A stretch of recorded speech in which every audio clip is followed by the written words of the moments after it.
මේ වීඩියෝ එක මචං ඉවර වෙනකම් බලපල්ලා. මේක සත්‍ය සිදුවීමක්. මම ඉස්කෝලේ යන කාලේ මචං මම ගියේ ඉස්කෝලේ සර් කෙනෙක් හිටියා. මේ සර් මචං මේ සර්ට කවුරු හරි ළමයෙක් වැරද්දක් කරලා අහුවෙච්ච ගමන් දෙනවා මචං කඹුල් පාරක් ආයි මුකුත් නෑ සඳ බොඳ වෙන්න. ෂොට් එක කොච්චර පවර්ෆුල්ද කියනවා නම් මචං ඇඟිලි 3ක් අනිවාර්යෙන්ම කඹුලේ හිටිනවම තමයි. ඒ තරම් පවර්ෆුල් ෂොට් එකක් මචං. සර් කඹුල් පාර දෙන්න ඉස්සෙල්ලා ළමයාගෙන් ප්‍රශ්නයක් අහනවා. ඒ ප්‍රශ්නෙට සර් උත්තරේ දීලා තමයි කඹුල් පාර දෙන්නේ.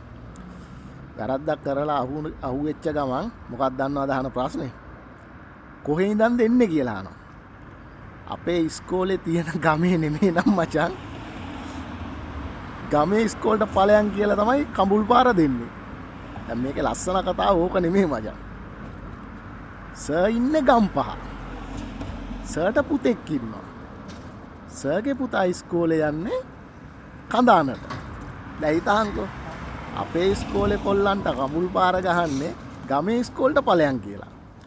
සර්ගේ පුතාව ගම්පහ ඉඳන් කඳානට ඉස්කෝලේ යවනවා. හරි ඒකත් පැත්තකට දාපන්කෝ.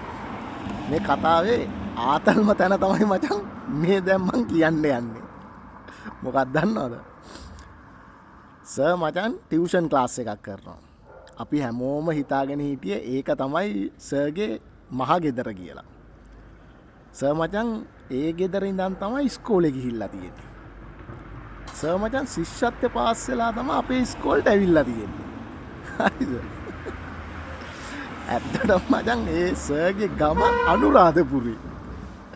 අනුරාධපුරේ ඉඳන් මචං ශිෂ්‍යත්වය පාස් වෙලා අපේ ඉස්කෝලේට ඇවිල්ලා අපේ ඉස්කෝලෙන් ඉගෙනගෙන මචං ගුරුවරයෙක් කියලා අපේ ඉස්කෝලටම පත්වීම අරගෙන ඇවිල්ලා දුර ඉඳන් එන උන්ට කඹුල් පාර ගානේ ගමේ ඉස්කෝලට ඵලයන් කියලා.